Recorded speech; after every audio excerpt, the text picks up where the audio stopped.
Depuis le 16 décembre dernier, Delphine Jubilard reste introuvable. Disparue, sans laisser de traces, les enquêteurs et habitants ne cessent de remuer ciel et terre pour découvrir le moindre indice concernant cette disparition mystérieuse. Dans une interview accordée à 100% Radio, l'avocate de la jeune femme a fait quelques confidences. Elle a cependant souhaité garder l'anonymat et son identité est donc toujours inconnue. Si elle n'a pas expliqué la raison de cet anonymat, on peut imaginer qu'elle n'a tout simplement pas envie de se retrouver au milieu d'une foule de questions ou dans les médias.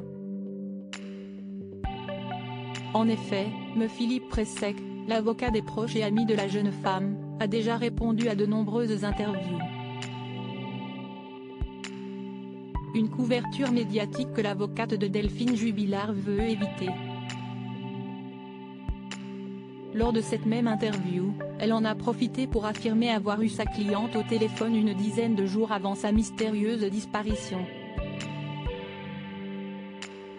Et concernant la procédure de divorce entre Cédric Jubilard et sa femme, elle a indiqué « Cette séparation semblait s'effectuer d'un commun accord » avant de rajouter que le couple avait pris chacun un avocat et que la séparation semblait à première vue pouvoir se dérouler à l'amiable. Elle a conclu en expliquant avoir donné toutes ces informations aux enquêteurs et ne pas souhaiter faire de plus amples déclarations. L'enquête pour enlèvement, détention ou séquestration se poursuit pour en savoir plus sur la disparition mystérieuse de Delphine Jubilard. Le 19 janvier dernier, Le Figaro révélait que des plongeurs de la gendarmerie ont été mobilisés pour tenter de découvrir n'importe quel indice. Ils ont donc passé toute la journée du 18 janvier à fouiller le Tarn, au niveau du pont de Marsac-sur-Tarn comme le rapporte le média. Un travail minutieux et particulièrement difficile puisque la rivière est profonde par endroits et relativement encombrée par des branches. Un militaire présent sur les lieux avait accepté de répondre à quelques questions et avait révélé « On cherche à tâtons ». Des recherches qui se sont poursuivies les 2 jours suivants, mais qui n'ont rien pu apporter de probant.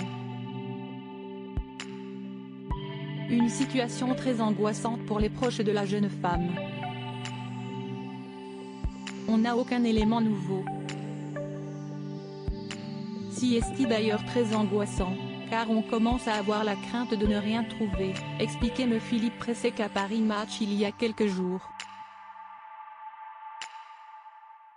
Mais où est donc Delphine Jubilard? Est-elle partie de son plein gré? Est-elle séquestrée ou tout simplement morte? Cédric Jubilard, menacé par les internautes depuis la disparition de Delphine Jubilard, de nombreuses comparaisons avec l'affaire Alexia Daval ont vu le jour. Cédric Jubilard finira-t-il par, comme Jonathan Daval, avouer le meurtre de son épouse? Si est en tout cas ce que pensent les internautes puisqu'il reçoit des menaces constantes. Alors que tout est mis œuvre pour retrouver la jeune femme, celle-ci reste toujours introuvable.